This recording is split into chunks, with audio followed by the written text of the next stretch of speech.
આપણી સંસ્કૃતિ, આપણા સંસ્કાર સદાય રહે આપણી સાથે.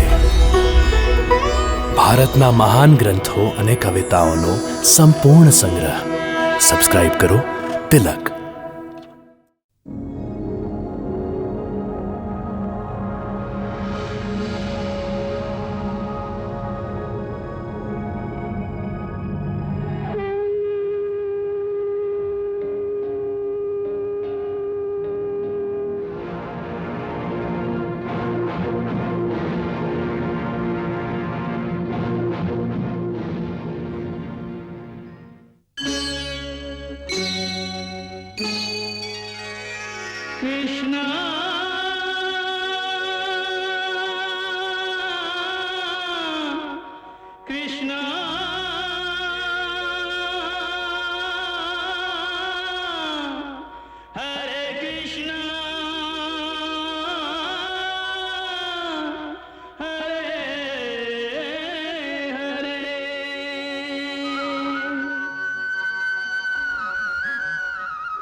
જો એ કન્યાએ અષ્ટભુજા દુર્ગાનું રૂપ ધારણ કરીને આ વાત કહી છે તો એનો અર્થ એ છે કે પહેલી આકાશવાણી સર્વદા ખોટી નહોતી જ. મારવા વાળો તો આવી જ ગયો છે. અવશ્ય આમાં કોઈ ગૂઢ રહસ્ય છે. આ બધું કંસની બુદ્ધિને ભ્રમિત કરવા માટે થઈ રહ્યું છે, જેથી એ અકળાતો પણ રહે અને એને ખબર પણ ના પડે કે એના મારણહારનો જન્મ ત્યાં થઈ ગયો છે. સારું છે ને, એ ગભરાયેલો તો રહેશે.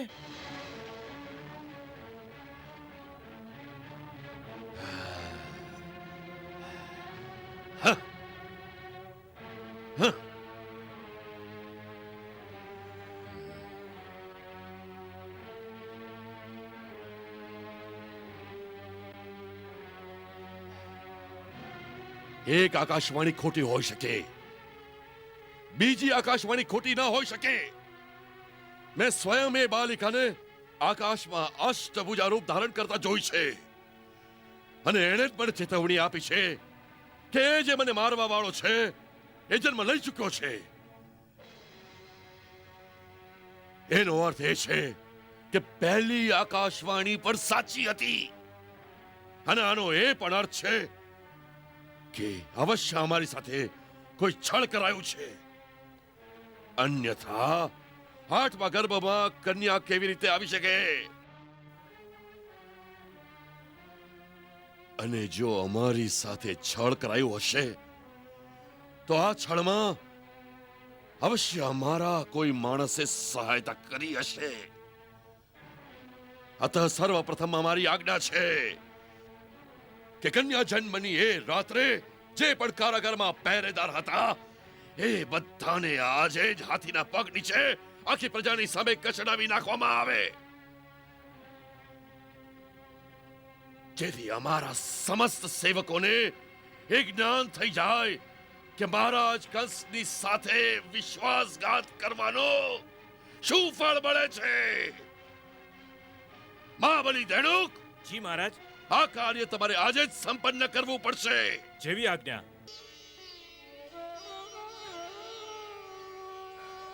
યશસ્વી ભવ, સૌભાગ્યવતી ભવ.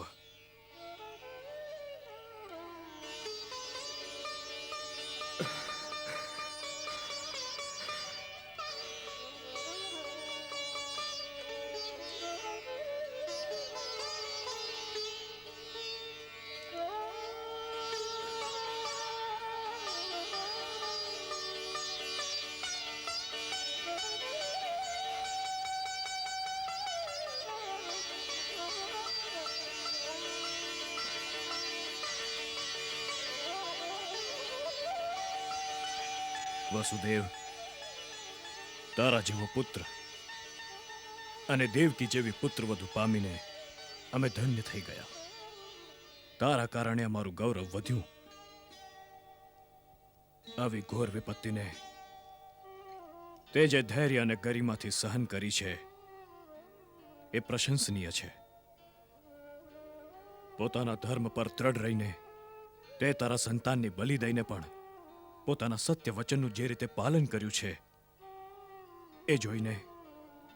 એ જોઈને સ્વર્ગમાં આપણા પૂર્વજ પણ ગર્વથી માથું ઊંચું કરીને ચાલતા હશે. વત્સ, તે કુળનું નામ ઉજ્જવળ કરીને પોતાનું પિતૃઋણ ચૂકવી દીધું છે.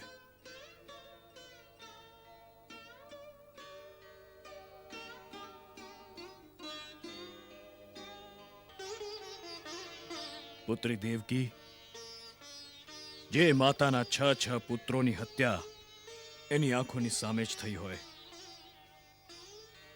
એના હૃદયની ઘોર પીડાને હું સારી રીતે અનુભવી શકું છું. તે છતાંય તે આ બધું જ સહન કરીને પણ જે પતિ પરાયણતાનું પ્રમાણ આપ્યું છે, જેને કારણે તું અમારા બધાની વંદનીય થઈ ગઈ છે.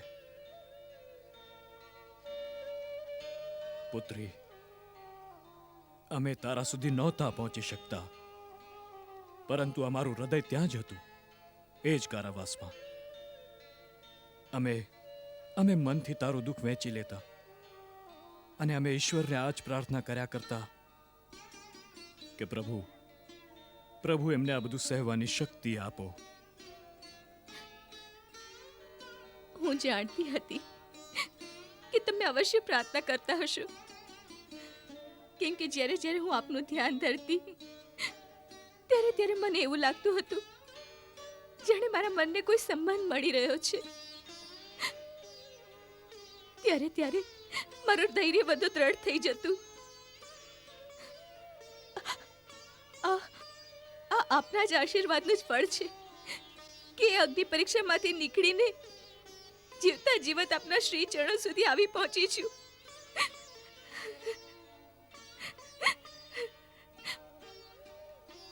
પિતાશ્રી, ભગવાનજી તો આપની વાત સાંભળે છે. એમને કહેજો કે કોઈ માતા એ ન જોવું પડે જે મારે જોવું પડ્યું.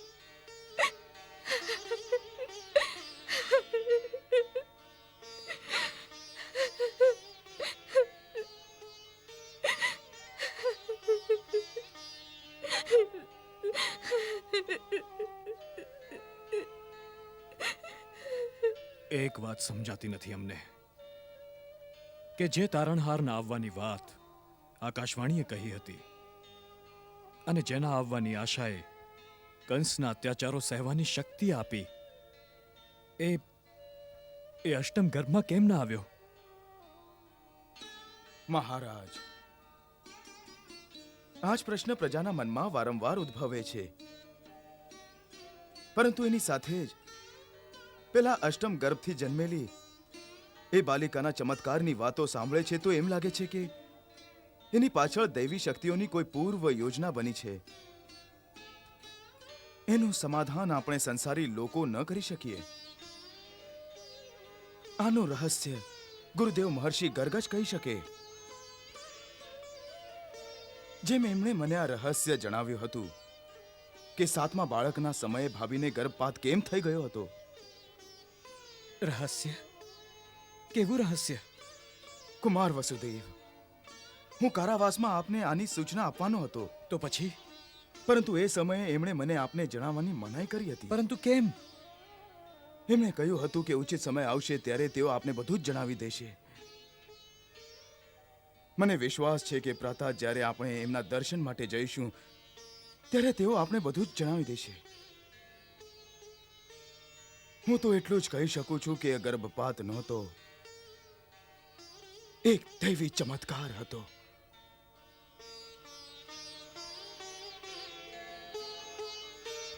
વધામણી ભાભી, વધામણી. વધામણી કઈ વાતની? શુભ સમાચાર છે. પહેલા મીઠાઈ ખવડાવો. નંદરાયજી પહેલા કઈ કહો તો ખરા. શું છે? કયા શુભ સમાચાર છે? કુમાર વસુદેવ અને દેવકી ભાભીને કંસે કારાવાસમાંથી મુક્ત કર્યા છે. સાચે? હા, અમારા ગોવાળિયા જેવો મથુરામાં દૂધ લેવા જાય છે, એમણે આજે આવતા જ અમને આ સૂચના આપી છે. એમણે પોતાની આંખે કુમારને પોતાના પિતાના મહેલમાં જતા જોયા.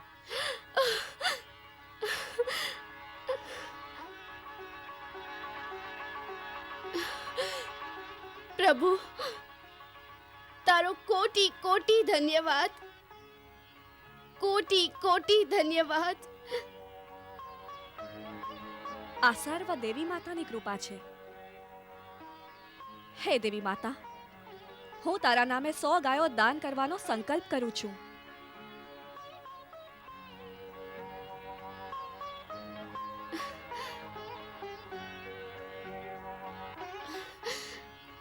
વાલા, તારા પિતાશ્રી બંદીગૃહમાંથી મુક્ત થઈ ગયા. હા, હવે તને શીઘ્ર જ એમના દર્શન થશે. પ્રણામ કર તારા પિતાને. આમ.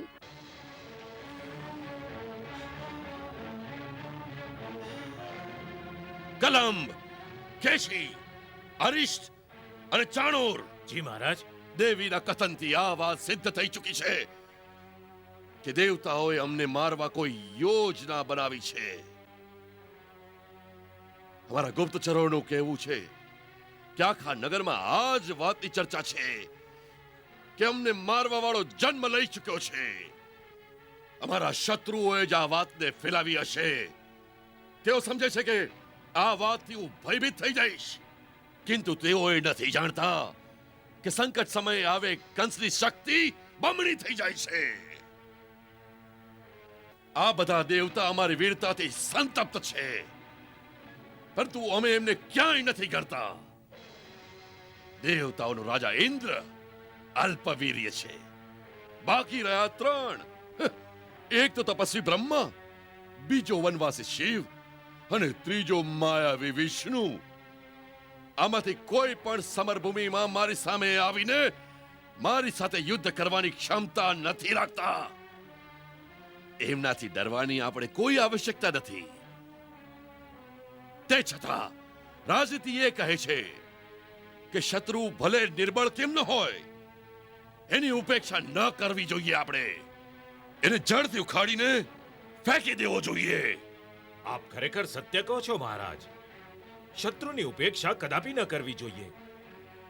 જેમ શરીરમાં રોગ થઈ જાય અને એની ચિકિત્સા ન કરાવાય તો એ એના મૂળમાં બેસી જાય કે પછી એ અસાધ્ય થઈ જાય, એ જ રીતે શત્રુને જો ઢીલ દઈએ તો એ પોતાનો પગ જમાવી લે. એટલે આપણે જે પણ કંઈ કરવું હોય શીઘ્ર કરવું પડશે. અતિ શીઘ્ર કરવું જોઈએ, কিন্তু શું કરવું જોઈએ? મારા મતે સૌથી પહેલું કામ આપણે એ કરવું જોઈએ કે મોટા મોટા નગરોમાં, નાના નાના ગામોમાં, આયરોની વસ્તીમાં, મથુરાવાસીઓના મહેલોમાં તથા વનની ઝૂંપડીઓમાં જ્યાં જ્યાં ગયા 10 દિવસોમાં જેટલા બાળકો પેદા થયા છે એ સર્વને મારી નાખવા જોઈએ. હા હા, સર્વને મારી નાખવા જોઈએ.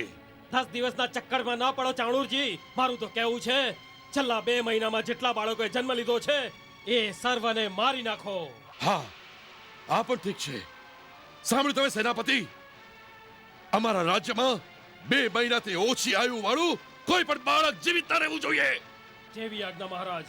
ક્યાંય યજ્ઞોની વેદી ના પ્રગટે, પૂજાની ઘંટીઓ ન વાગે, વેદ મંત્રોની ધ્વનિ અને નાના બાળકોનો અવાજ સંભળાય નહીં. સંભળાય તો કેવળ ક્રંદન, બ્રાહ્મણોનું, તપસ્વીઓનું અને મરી ગયેલા બાળકોની માતાઓનું ક્રંદન. ક્રંદન, કેવળ ક્રંદન.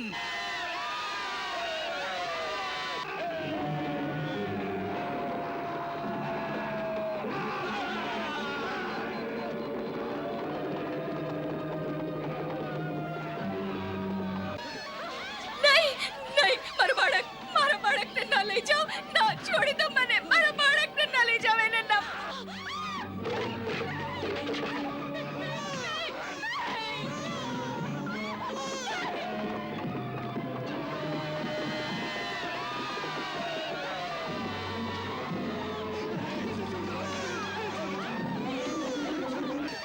છોડી દો, છોડી દો મારું.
ના, નહીં મારા દીકરા, નહીં નહીં.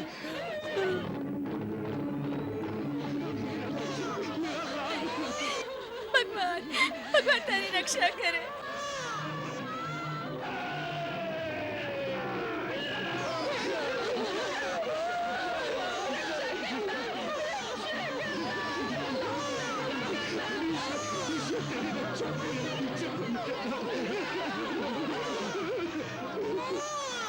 મેં તને જન્મ આપ્યો છે, પણ તારું પાલન મારા ભાગ્યમાં નથી.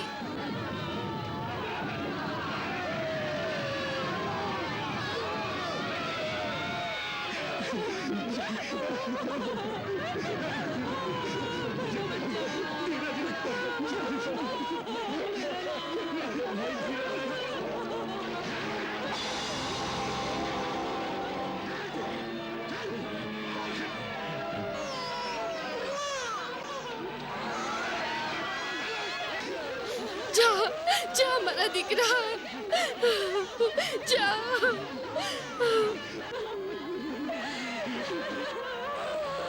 મારા લાલ. ભગવાન, ભગવાન, ભગવાન તારી રક્ષા કરશે. મારા દીકરા રક્ષા કરશે તારી. મેં મારા બાળકને તારી તલવારથી બચાવી લીધું છે,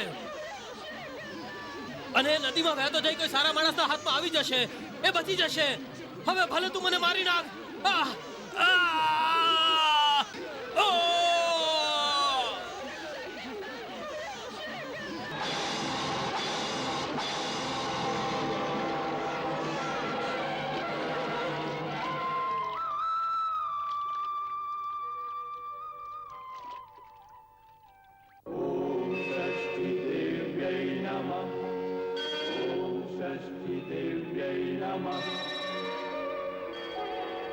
Om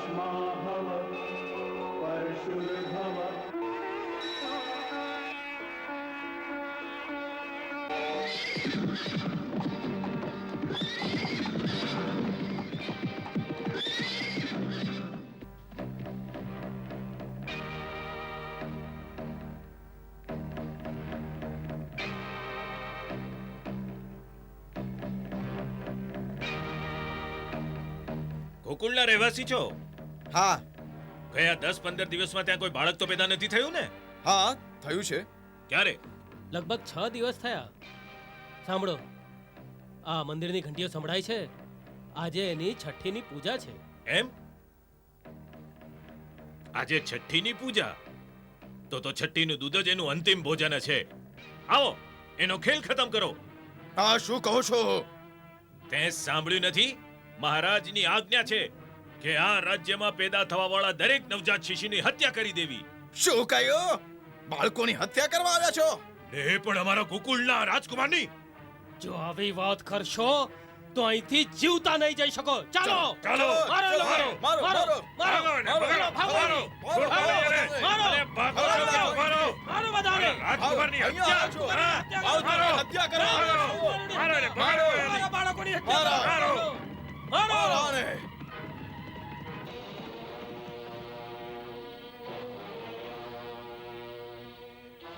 આ શું થયું? ગોકુળમાં 6 દિવસ પહેલા એક બાળકનો જન્મ થયો છે, પરંતુ અમે એના સુધી પહોંચી નહીં શક્યા. નહીં પહોંચી શક્યા?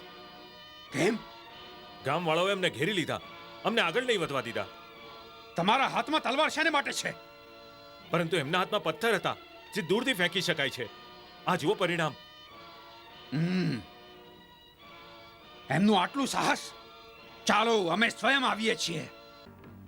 કાળુભાઈ, આજે સૈનિકો હમણાં ગયા છે. તેઓ વધુ સૈનિકો લઈને ફરી અવશ્ય આવશે. આપણે જઈને હવે નંદ બાબાને આખી ઘટના કહી દેવી જોઈએ. ના, નંદ બાબા આ સમયે કુમારની છઠ્ઠીની પૂજામાં મગ્ન છે. આ આનંદના અવસર પર એમને હેરાન કરવા યોગ્ય નથી. ગોકુળના નવયુવકો જ એ સૈનિકો માટે પર્યાપ્ત છે. જાઓ, જઈને સર્વને કહો કે એમની પાસે જે હથિયાર છે એ લઈને ગામની બહાર આવી જાય. જાઓ અને સાંભળો, સર્વ કાર્ય એ પ્રકારે થાય કે નંદ બાબાના ઉત્સવમાં વિઘ્ન ન પડે.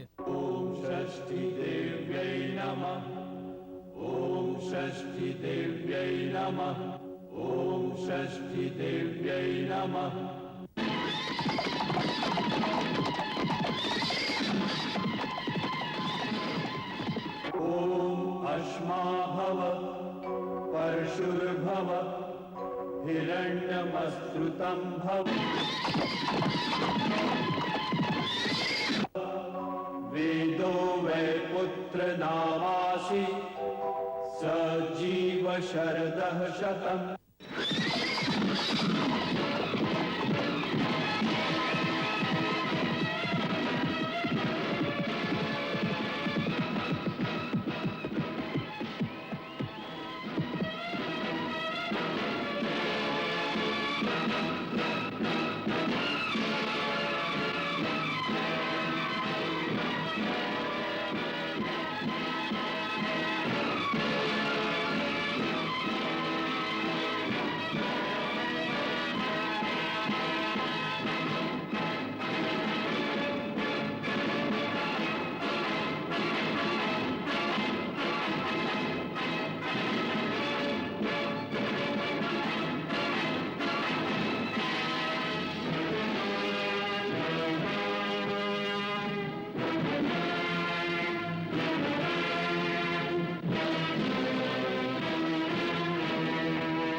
તો તમે અમારો રસ્તો રોકવાનું સાહસ કરો છો?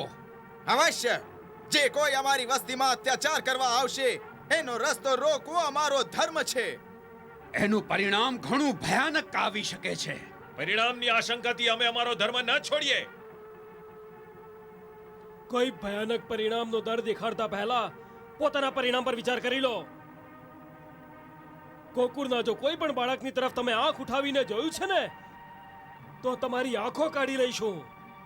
તમારા આચારમાં દેશદ્રોહની દુર્ગંધ આવે છે. જે માટીમાં જન્મ લીધો છે એ જન્મભૂમિની કોઈ પણ આપત્તિથી રક્ષા કરવી દેશદ્રોહ નહીં, દેશભક્તિ કહેવાય છે.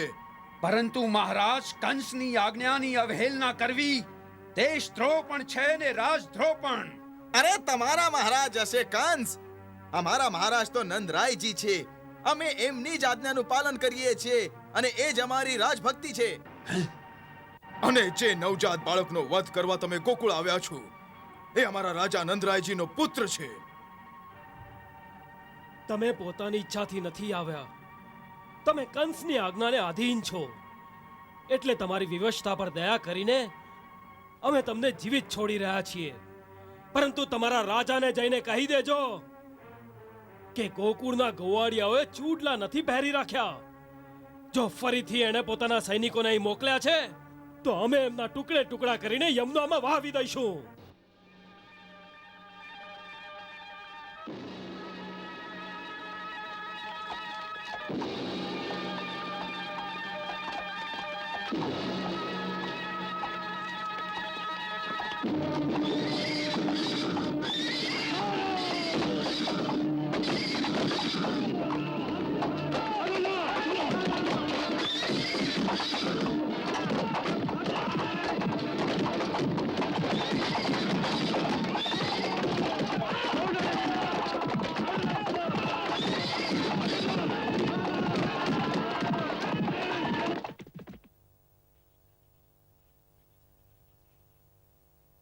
શું કહી રહ્યા છો?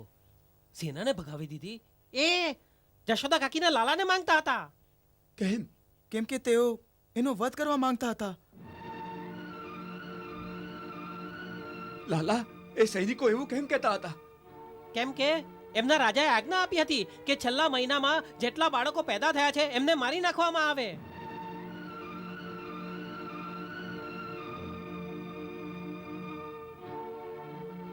આ તો અત્યાચાર છે.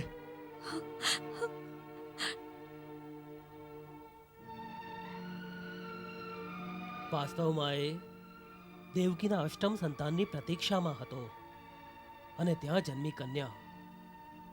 એણે પણ જન્મતા વેત જ અષ્ટભુજા રૂપ ધારણ કરીને કહ્યું કે તારો કાળ તો બીજે જન્મ લઈ ચૂક્યો છે.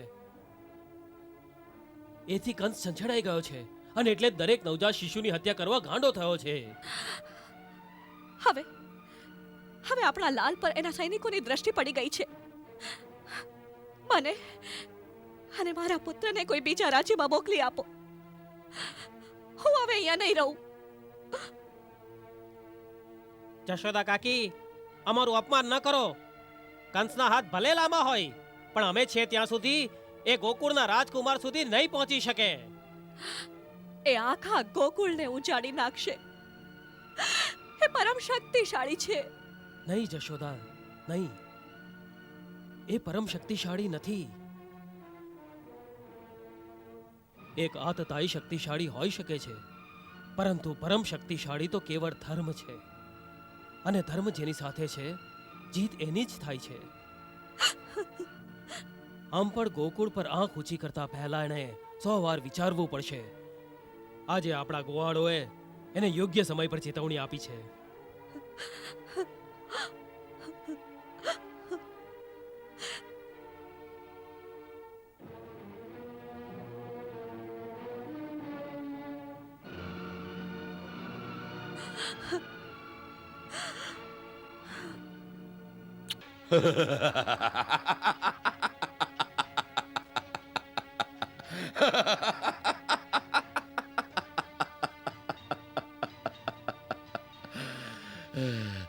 એ ગોવાળિયાએ તમને એક નાની સી ધમકી આપી અને તમે ઉંદરની જેમ પૂંછડી દબાવીને ભાગી આવ્યા. તમારી આ વીરતાથી મહારાજ કંસના યશમાં ખૂબ વૃદ્ધિ થઈ. ખૂબ. હવે ખૂબ જ પ્રસન્ન થયા. હા. જે વસ્તીના લોકોમાં એ કહેવાનું સાહસ છે કે તેઓ મહારાજ કંસને પોતાના રાજા નથી માનતા, એ વસ્તીને તમે બાળીને રાખ કેમ ન કરી આવ્યા? હા? ક્ષમા કરો મહારાજ, ક્ષમા કરો. સેનાપતિજીની આજ્ઞા હતી કે નાના મોટા ગામોને ધ્વસ્ત કરી દેવા, પરંતુ મોટા જનપદના મુખ્ય સ્થાનો પર અધિક ઉત્પાત ન કરવો. ત્યાં વિદ્રોહ થઈ શકતો હતો.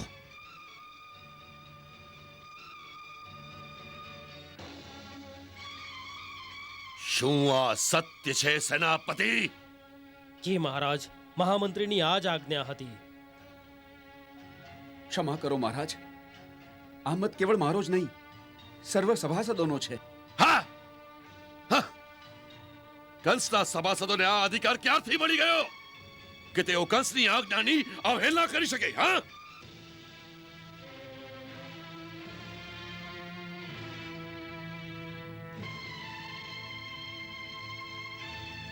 મહારાજ, આપની આજ્ઞાની અવહેલના કરવાનું સાહસ કોઈમાં નથી. પરંતુ આજ્ઞા પાલન કયા પ્રકારે થવું જોઈએ કેવળ એમાં મતભેદ છે. અમે સમજ્યા નહીં ચાણૂર. મહારાજ, ગયા 1 મહિનામાં જે બાળક જ્યાં જ્યાં પેદા થયું છે એની હત્યા થવી જ જોઈએ. પરંતુ જેમ સાધારણ માણસના બાળકની હત્યા કોઈ પણ સૈનિક કરી શકે એવો વ્યવહાર આપણે સમાજના વિશિષ્ટ લોકો સાથે ન કરવો જોઈએ. એમાંય નંદરાય જેવા સામંતની સાથે તો, જે ગોવાળાના એક શક્તિશાળી કબીલાના સરદાર છે, આપે વિશેષ રૂપે ખુલ્લા વિરોધનું પ્રદર્શન ન કરીને એક ગૂઢ કૂટનીતિનો પ્રયોગ કરવો જોઈએ. મારા મતે આપણા સૈનિકોનું આ પ્રકારે ગોકુળ જવું યોગ્ય નહીં રહે.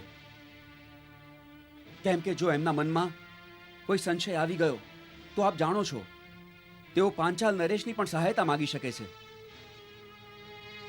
વસુદેવની બેન કુંતી દ્વારા હસ્તિનાપુરની સહાય પણ લઈ શકે. હા મહારાજ, આપણે નંદ જેવા એક પ્રમુખ સામંતને કોઈ બીજા રાજા સાથે તડજોડ કરવાનો અવસર ન આપવો જોઈએ.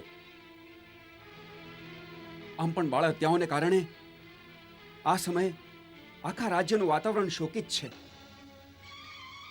નંદ જેવી કોઈ વિશિષ્ટ વ્યક્તિએ વિદ્રોહ કરી દીધો તો આખી જનતા ભડકી ઉઠશે. એમ વિચારીને તમે લોકો હે ગોવાળિયાઓ દ્વારા કરાયેલા મહારાજ કંસના અપમાનને ચૂપચાપ સહી લેવા માંગો છો? હા, ક્ષમા કરો મહારાજ, જો કેટલાક ગોવાળિયાઓ અને 2-4 સૈનિકોની વચ્ચે થયેલા વાર્તાલાપને આપણે સ્વયં મહારાજનું અપમાન માની લઈએ તો એ આપણી ભૂલ થશે. મને વિશ્વાસ છે કે જ્યાં સુધી નંદરાયજીની વાત છે, તેમને જો આપણી તરફથી છંછેડીએ નહીં તો તેઓ ક્યારેય આપથી વિમુખ થવાનું સાહસ નહીં કરે. તેઓ શાંતિપ્રિય લોકો છે. એમની જન્મ પ્રથાને અનુસાર પુત્ર જન્મના અવસર પર ઉચિત ભેટ લઈને રાજાના દરબારમાં અવશ્ય આવવા જોઈએ. હા, આવવું જોઈએ. એમણે રાજાના આશીર્વાદ પામવા માટે ભેટ લઈને અવશ્ય આવવું જોઈએ. તો કેમ નથી આવ્યા એ લોકો? આવવા જોઈતા હતા અને મને વિશ્વાસ છે કે તેઓ અવશ્ય આવશે, પરંતુ એના માટે આપણે ઉપયુક્ત વાતાવરણ બનાવવું પડશે. એમના મનમાંથી આ આશંકા કાઢી નાખવી પડશે કે મહારાજ એમનાથી ક્રોધિત છે. ઉલટું જ્યારે તેઓ અહીં આવે તો આપે એમની સાથે એવો વ્યવહાર કરવો જોઈએ કે એમને ગેરસમજણ થાય કે આપ એમનાથી અતિ પ્રસન્ન છો. બસ પછી ગોકુળવાસીઓને પોતાના નવજાત શિશુઓની રક્ષાનો ભય નહીં રહે અને આપણું કામ સરળ થઈ જશે. એ કઈ રીતે? મહારાજ, ગોકુળના વિસ્તારમાં ગત દિવસોમાં જેટલા બાળકો પેદા થયા છે, નંદરાયના પુત્ર સહિત, એ બધાને મારવા માટે આપણે આપણા રોજિંદા સૈનિકોને નહીં મોકલવા જોઈએ. આપણા માયાવી રાક્ષસોને એક એક કરીને ત્યાં મોકલવા જોઈએ અને તેઓ ત્યાં જઈને બાળકોનો એ પ્રકારે સંહાર કરશે કે કોઈને શંકા પણ નહીં આવે કે આ કાર્યની પાછળ મહારાજની પ્રેરણા છે. તમે ઠીક કહો છો. તમે બહુ બુદ્ધિમાન છો ચાણૂર, બહુ બુદ્ધિમાન. નંદરાયજી, બુદ્ધિમાની એ જ કહે છે કે જ્યાં સુધી બની શકે રાજા સાથે વેર ન બાંધવું. એટલે જ હું મોટા ભાઈ દેવદત્તની વાત સાથે સહમત છું કે પ્રાચીન પ્રથા અનુસાર નંદરાયજીએ પુત્ર જન્મના અવસર પર રાજાના આશીર્વાદ મેળવવા ઉપયુક્ત ભેટ લઈને મહારાજ કંસની સેવામાં અવશ્ય જવું જોઈએ. હું આ વાત સાથે સંમત છું. એ બાળક મારું જ છે, મારો જ પુત્ર. કંસના હાથેથી બચીને જીવિત રહી ગયો. ગુરુદેવ, આ રહસ્ય કહીને આપે મારા મનના સૂકા ખેતરને અમૃત જળથી સિંચી એને ફરીથી લીલુંછમ કરી નાખ્યું. અક્રૂરજી, જો આપને આ રહસ્યની જાણ હતી તો કારાવાસમાં આપે આવી સુખદ સૂચના કેમ ન પહોંચાડી? કુમાર વસુદેવ, ગુરુદેવે એના માટે વિશેષ રૂપથી મનાઈ કરી હતી. કેમ ગુરુદેવ? આપના પુત્રની સુરક્ષા માટે. આપનું કહેવું છે આ રહસ્યનું જ્ઞાન થઈ જાત તો મારા પુત્રની સુરક્ષા સંકટમાં પડી જાત? હા વસુદેવ. એ કેમ ગુરુદેવ? આપનું પરમ સત્યવાદી હોવું આપના પુત્ર માટે ઘાતક બની શકતું હતું. જો આપને આ વાતની જાણ થઈ જાત તો જ્યારે કંસે આપને આપના પુત્ર વિશે પ્રશ્ન કર્યો હતો તો આપ એને આ સત્ય અવશ્ય કહી દેત. એટલે જ મેં અક્રૂરજીને રોકી દીધા હતા. હવે આપને આ સત્ય કહેવું એટલે આવશ્યક થઈ ગયું છે કે આપને દેવી રોહિણી વિશે કોઈ શંકા ન રહી જાય. એથી જ આ રહસ્યથી આપને અવગત કરવા પડ્યા.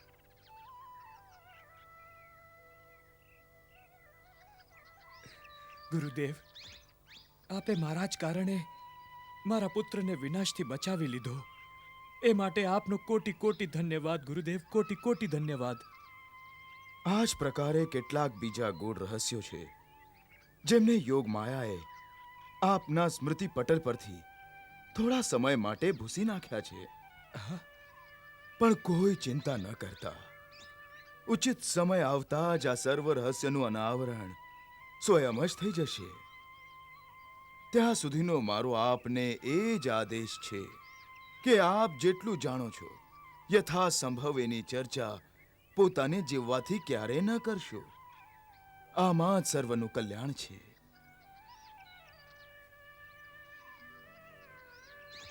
હું આપને વચન આપું છું ગુરુદેવ, હું મારા પ્રાણ આપી દઈશ પણ મારી જીવવાથી આ રહસ્યને ક્યારેય પ્રગટ નહીં કરું. હું દેવી દેવકીને પણ આ વાત સમજાવી દઈશ.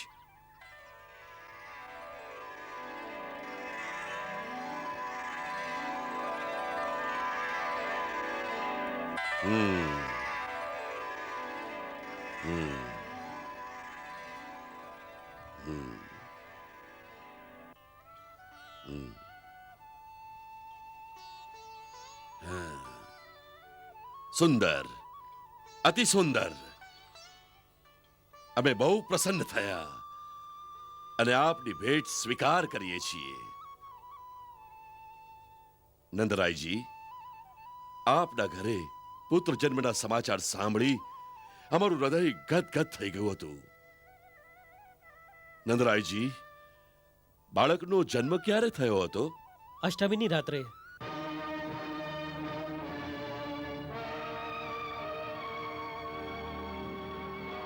આપને અમારા તરફથી વધામણી છે. આ અનુકંપા માટે હું આપનો આભારી છું મહારાજ. મારા બાળક માટે મહારાજના આશીર્વાદ પ્રાપ્ત કરવાની આશા લઈને જ હું આપની સેવામાં ઉપસ્થિત થયો છું. અવશ્ય, અવશ્ય. વ્રજરાજના ઉત્તરાધિકારીને અમારા આશીર્વાદ અવશ્ય પ્રાપ્ત થશે. હા.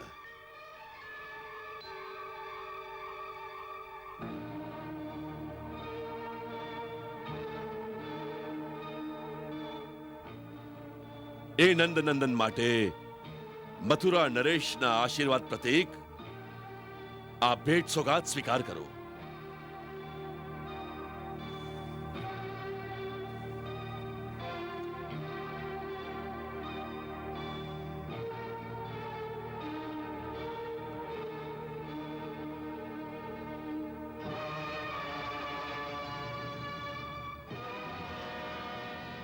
મહારાજનું હૃદય કેટલું વિશાળ છે. આજે આપે આપના સેવકનું માન વધાર્યું છે. નહીં નંદરાયજી, નહીં. અમે અમારા સામંતોને સેવક નહીં, અમારા સાથી સમજીએ છીએ. મથુરાના દરબારમાં સર્વ ગોકુળવાસીઓને ખૂબ આદરથી જોવાય છે. તમે લોકો તો અમારા રાજ્યની સમૃદ્ધિનું પ્રતીક છો. અમને કોષાધ્યક્ષે કહ્યું છે કે આજે જ આપ સર્વે આપનો વાર્ષિક કર રાજકોષમાં જમા કરાવી દીધો છે. આપની આ કર્તવ્ય નિષ્ઠા અને રાજ્ય ભક્તિથી અમે બહુ જ પ્રસન્ન છીએ. આમ પણ નંદરાયજી માટે અમારા મનમાં બહુ માન છે. આપ અમારા બનેવી કુમાર વસુદેવના સંબંધમાં ભાઈ થાઓ. અત આ કારણે પણ અમે આપને અમારા મોટા ભાઈ માનીએ છીએ. આ આપની ઉદારતા છે મહારાજ. મથુરા આવીને આપ કુમાર વસુદેવને તો મળ્યા જ હશો ને? જી ના, હું ગોકુળથી સીધો જ આપની સેવામાં ઉપસ્થિત થયો છું. આપની આજ્ઞા પશ્ચાત જ હું વસુદેવજીને મળવા જઈશ. અવશ્ય જાઓ. અમારા તરફથી આજ્ઞા છે. અમે જાણીએ છીએ અમારા માટે દેવકી અને વસુદેવના મનમાં રોષ અવશ્ય હશે. બની શકે તો એમને સમજાવી પટાવીને શાંત કરજો. જે થયું તે આકાશવાણીને કારણે થયું. આત્મરક્ષાને માટે અમે વિવેશ હતા. અંતે આકાશવાણી પણ ખોટી સિદ્ધ થઈ. અતઃ જે થયું એને માટે અમને ખૂબ ખેદ છે ને આ જ કારણે અમને સ્વયં એમને મળવામાં બહુ સંકોચ થાય છે. હું આ બધું કુમારને અવશ્ય કહીશ. ભલે ત્યારે આપ યાત્રાથી થાકી ગયા હશો. અતિથિ ગૃહમાં આપના વિશ્રામની પૂરી સુવિધા કરાઈ છે. જેવી આજ્ઞા મહારાજ. આપ વિશ્રામ કરો.